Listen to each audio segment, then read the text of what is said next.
Bonjour, je suis très heureuse de vous retrouver pour cette émission de rentrée d'Hexagone.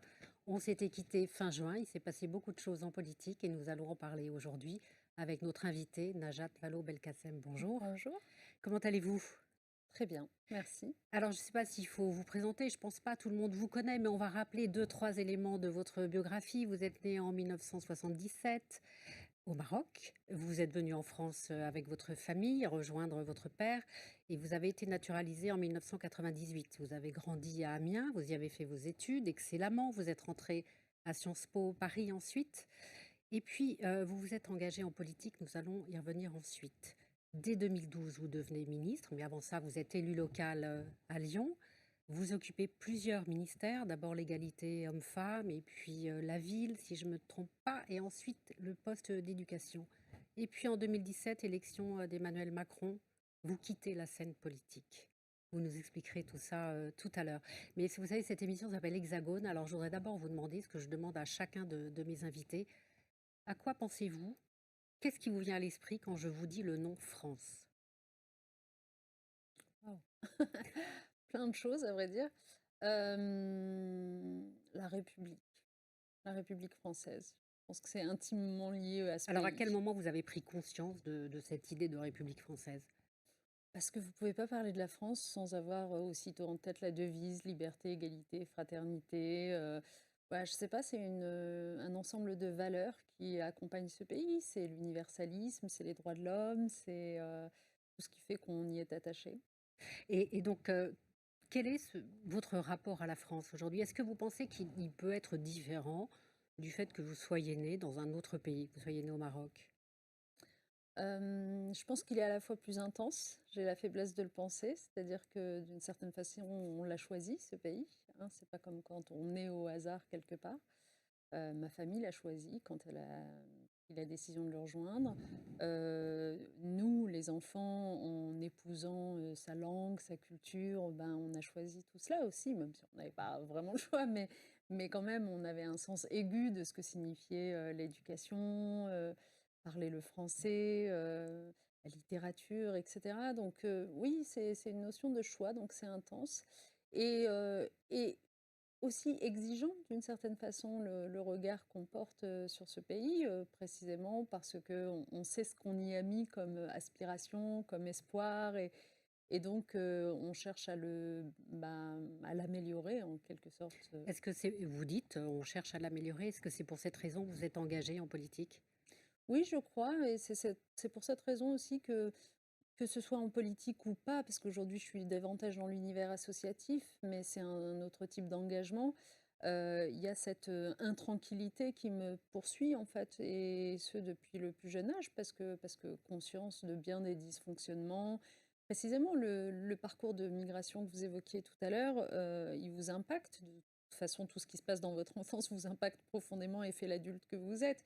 Et là, en l'occurrence, bah, c'est un regard, très lucide sur, un certain nombre d'inégalités, mondiales, hein et Est-ce que c'est la raison pour laquelle vous vous engagez à gauche?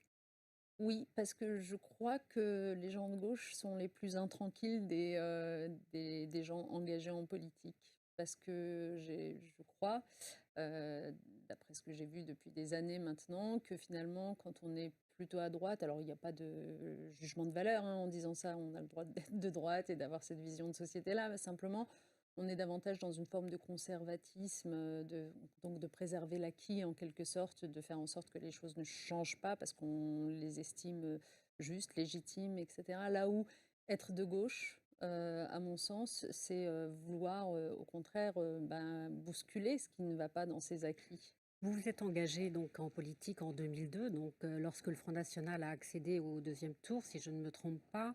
À ce moment-là, il n'y avait pas de débat. Le Front national était hors champ républicain. Est-ce qu'aujourd'hui, le Rassemblement national est, selon vous, dans l'arc républicain? Moi, je vous répondrai non, ne serait-ce que parce que je vous ai rappelé la devise de la République française: «Liberté, égalité, fraternité» et qu'à partir du moment où on porte un projet politique discriminatoire, fait de préférences nationales, par exemple, on ne peut pas, être considéré comme faisant partie de l'arc républicain. On entend en ce moment, alors vous aviez été soulagé lorsque la loi immigration qui avait été présentée sous Darmanin avait été en grande partie retoqué par le Conseil constitutionnel. Monsieur Retailleau s'apprête à présenter une nouvelle loi. Qu'est-ce que vous redoutez le plus en matière d'immigration? D'abord, je redoute beaucoup le temps perdu en débat assez vain finalement. Je suis très frappée de voir dans ce champ de l'immigration euh, notre capacité dans la conversation publique à remettre le couvert en permanence sur des sujets qui pourtant semblent avoir été tranchés. On en a pesé les pour, les contre. Vous voyez par exemple en ce moment dans le débat public s'invite à nouveau l'aide médicale d'État. Oui, on va en C'est parler et aussi de l'OQTF, hein. Absolument. Et s'agissant de l'aide médicale d'État, c'est pas comme si, il y a à peine 6 mois de cela, au moment du vote de la loi immigration, on n'avait pas déjà eu tous les tenants et aboutissants du sujet, des médecins par milliers qui s'étaient exprimés pour expliquer que ce serait catastrophique de la remettre en question, de la supprimer, des exemples étrangers, notamment l'Espagne, qui sont venus nous éclairer sur le fait que, en fait, ça avait des conséquences extrêmement problématiques de la supprimer. Donc, si vous voulez, on pensait avoir refermé ce chapitre-là, avec un consensus et en fait, il est réouvert avec une telle Vous facilité, savez combien de fois les lois immigration ont été touchées en 10 ans? 133 fois. oui, vous 133 avez fois. raison parce qu'on dit souvent il y a une trentaine de lois immigration qui ont été adoptées, mais Mais en voilà, fait, il y a eu des il y a retouches. eu des Mmh. retouches, Ouais. donc de façon quasi, permanente. Mais objectivement, il n'est pas temps quand même de retoucher quelques éléments? Prenons, le cas de l'OQTF, on en parle beaucoup, suite à cette histoire, malheureuse, de meurtre de la jeune fille de Philippines.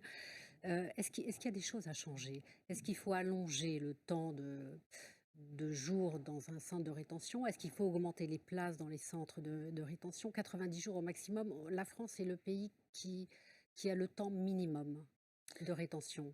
Je pense que toutes ces questions peuvent être légitimes, évidemment, mais si on veut être efficace, en fait, le vrai sujet, c'est prenons les textes que nous avons déjà, les règles qui s'appliquent déjà, et voyons dans quelle mesure elles sont appliquées. Et en fait, cette évaluation-là, elle n'est quasiment jamais faite. Alors, elle a été faite par la Cour des comptes. Il y a un rapport formidable qui date du mois de janvier ou mars 2024 et qui vraiment fait le point de tout ça. On apprend dans son rapport, en fait, pourquoi les choses fonctionnent mal, simplement par faute de moyens la plupart C'est du ça. temps.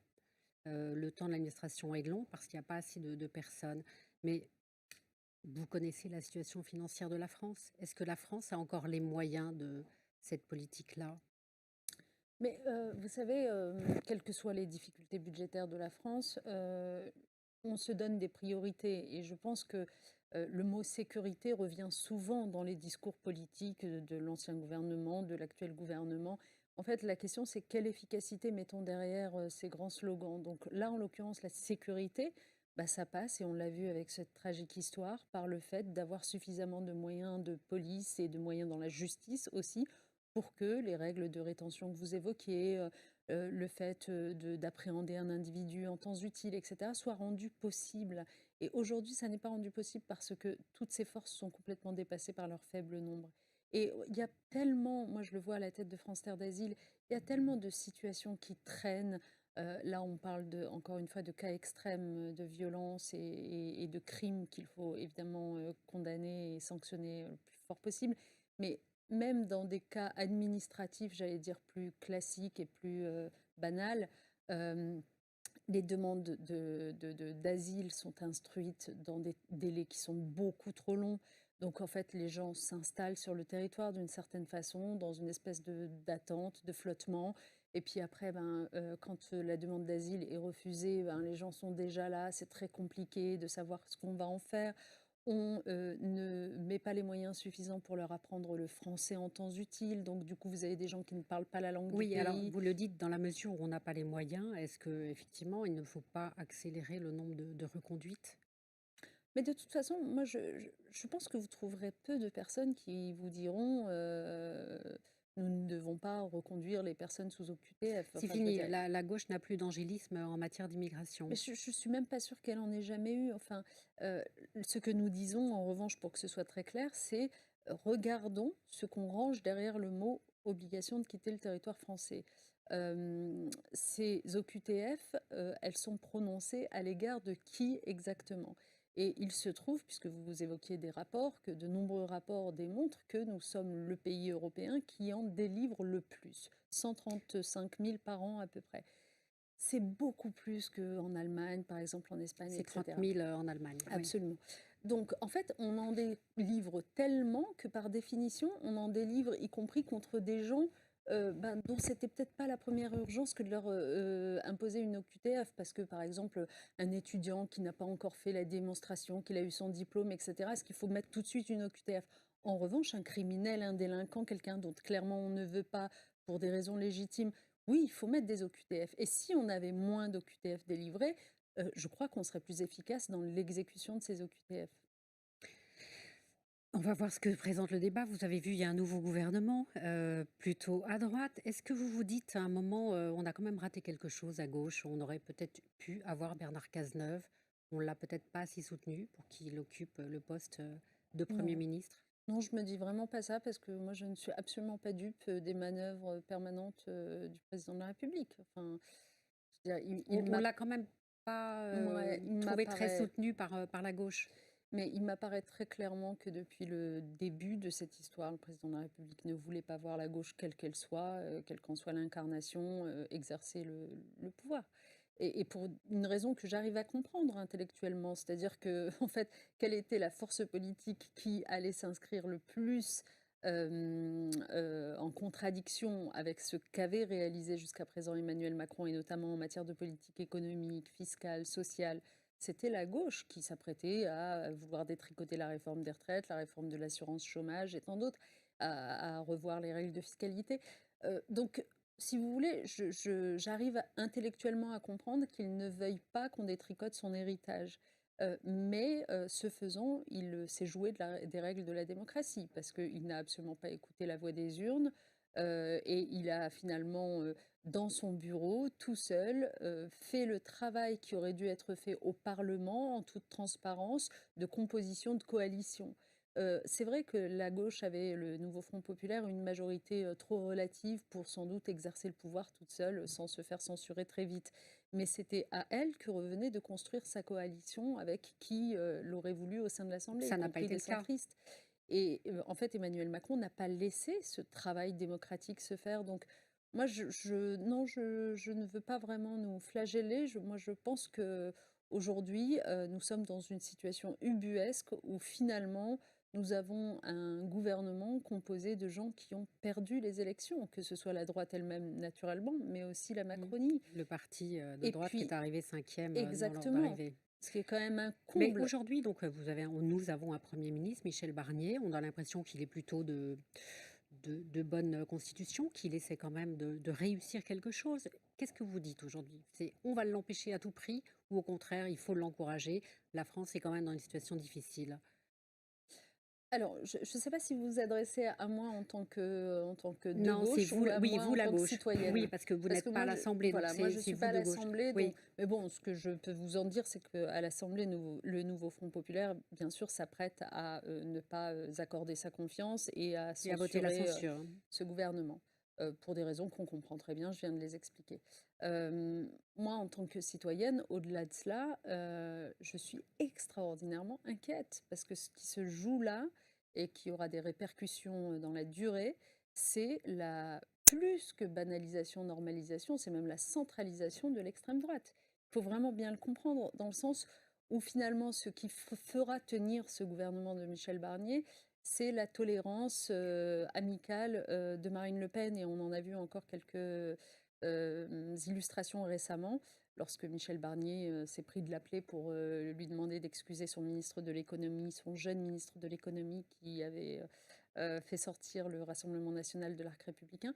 Euh, voilà, on se retrouve dans cette situation ubuesque. Je le disais tout à l'heure, il y a eu des élections législatives. Il en est ressorti deux choses très simples. La première, c'est que les Français ne voulaient plus de la politique de la Macronie, voire d'Emmanuel Macron lui-même. Et la deuxième, c'est qu'ils ont eu un sursaut au second tour pour faire front républicain et éviter le Rassemblement national au pouvoir. Qui avait quand même obtenu un certain nombre de sièges, malgré tout, dès le premier tour. Il y a eu des élus, hein, dès le premier tour et d'autres au deuxième.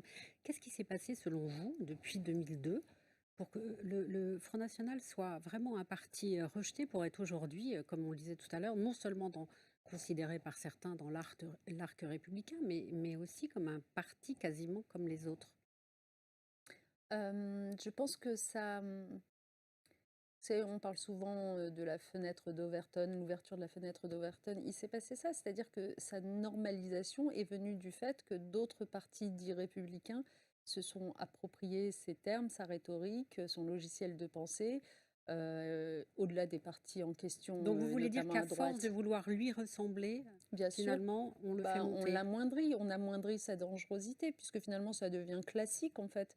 Par exemple, vous évoquiez monsieur Retailleau tout à l'heure, et les questions d'immigration.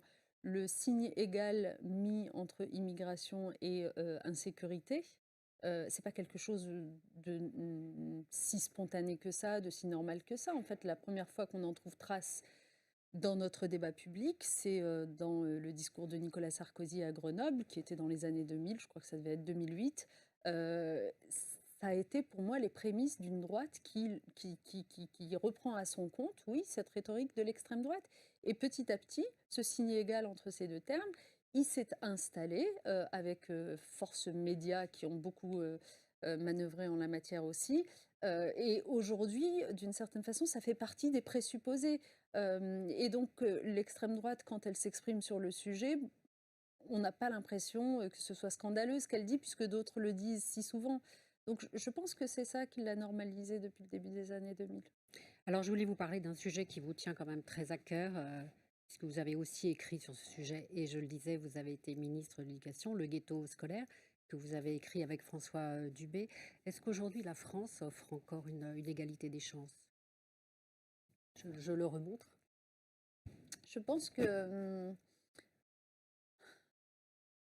je pense que la vulnérabilité la plus, forte du système éducatif français et c'est vraiment cette, inégalité, des destins.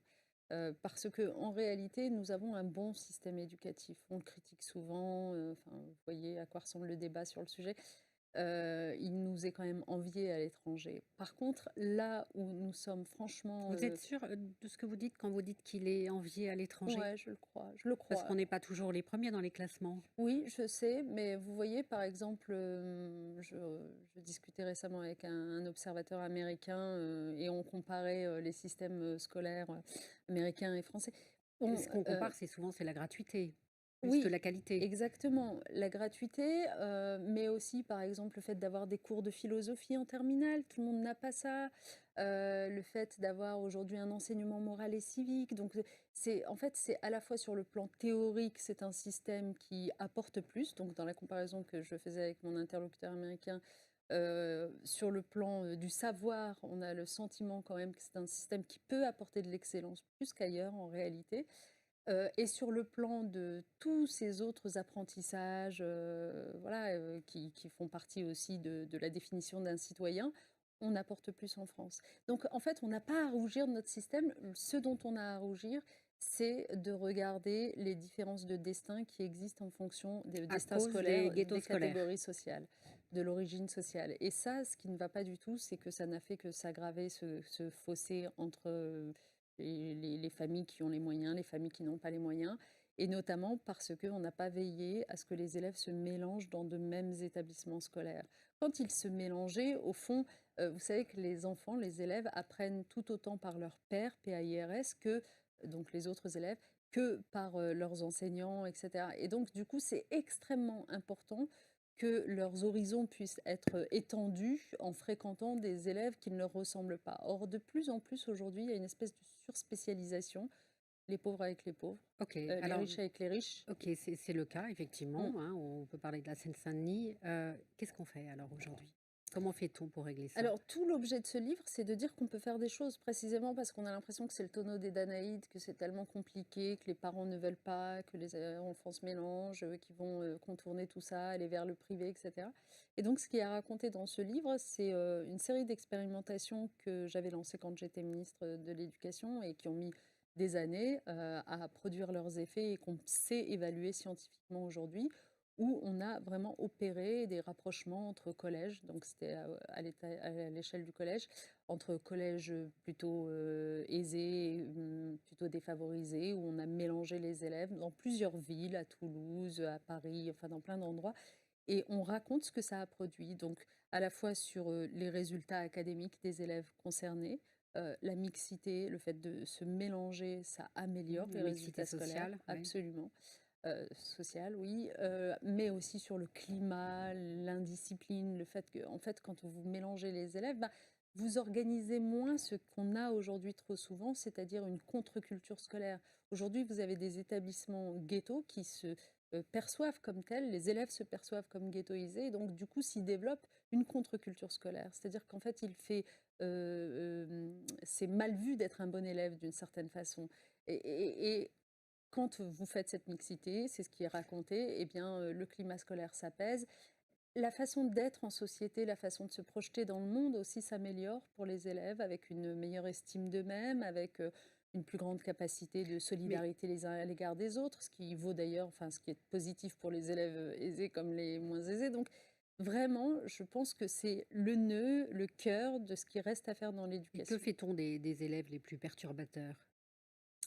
Bah, les élèves perturbateurs, enfin, il y a plusieurs choses. Précisément, ce que je viens de démontrer, c'est que, on peut prévenir, Oui, l'existence d'élèves mais OK, perturbateurs. on va prévenir pour la génération suivante, enfin Voilà. ceux qui vont arriver, mais ceux qui sont déjà là et qui empêchent une classe de fonctionner. Bah, ça, c'est la question de la en gros, de la pédagogie qu'on a au sein d'une classe. C'est-à-dire que en fait, les enseignants ont besoin d'être formés, ils ne le sont pas suffisamment aujourd'hui, notamment dans leur formation continue, à la gestion, d'une classe dans toute sa diversité. Donc évidemment, quand il y a des élèves très perturbateurs, sans doute qu'à un moment donné se pose, la nécessité, bah, soit de les exclure, ce qui existe d'ailleurs déjà aujourd'hui, soit de trouver d'autres solutions avec les parents. Mais encore une fois, quand vous prenez les expérimentations, je vous invite à les lire. Par exemple, j'ai en tête un collège où il y avait une quinzaine d'exclusions d'élèves par an. Eh bien, à partir du moment où on a fait ces expérimentations, il n'y en avait plus du tout. Donc, je pense vraiment que c'est un climat général, c'est pas simplement les individus. C'est dans quelle mesure est-ce que ces élèves arrivent à se projeter dans l'univers scolaire, à y trouver leur place, à se sentir pour de vrai respectés, ou est-ce que, ben, on les lâche complètement? Mais en tout cas, pour revenir à cette pédagogie, pour, les enseignants et à laquelle il faut les former, moi je n'ai de cesse de dire que nous sommes dans un pays qui assiste à une baisse de la démographie scolaire. Donc nous allons avoir Baisse d'ici de la démographie 2027. tout court. Ouais, Oui. mais de la démographie scolaire en particulier, on va avoir 500 000 élèves de moins d'ici 2027. Donc ça veut dire que ce sont des moyens qui vont être, ben, permis dans l'éducation pour financer des choses qu'on ne finançait pas Ça, jusqu'à présent. je pense que c'est dans vos rêves parce que le nombre de Ouais, professeurs va baisser. soit on fait des économies, voilà, c'est ce que s'apprête à faire ce gouvernement, soit on se dit: «C'est le moment ou jamais à la fois de mieux rémunérer les Oui, enseignants», on sait après que on c'est ne un peut vrai pas nier que sujet. les économies soient nécessaires avec un déficit qui va dépasser les 6% du Oui, PIB. mais la bonne façon de faire, c'est aussi de récupérer des recettes, et là, on en vient à la politique fiscale que j'évoquais tout à l'heure. Mais moi, je pense qu'on ne peut pas laisser le système scolaire partir à volo, encore une fois, ne formant pas suffisamment les enseignants, ne les rémunérant pas assez, se désolant chaque année de ne pas en trouver à la rentrée scolaire. Voilà, donc c'est aussi une question de moyens. C'est pas qu'une question de Donc moyens. Le en tout cas, livre ne pas baisser les moyens sur l'investissement sur voilà, l'avenir. Ouais. exactement, exactement. Et en fait, en formant les enseignants à gérer des classes diverses, eh bien, bah, on contribue aussi à remonter notre classement PISA. Parce qu'en fait, ce qui nous fait être bas dans le classement PISA, c'est l'énorme gap en termes de résultats scolaires qu'il y a entre les bons élèves et les mauvais élèves. Il y a un énorme, il est plus important que partout ailleurs. Donc en fait, occupons-nous aussi des élèves les plus éloignés de la réussite. C'est ça. Et du coup, ayons-en, ayons-en, pardon, ayons-en un peu dans toutes les classes, plutôt que de les concentrer ensemble et de se dire, ben, on investit plus sur eux. Si on en a un peu dans toutes les classes, que les professeurs sont formés à faire travailler de façon progressive chaque enfant dans leur classe, avec des classes moins chargées, je crois que c'est quand même ça le sens du progrès.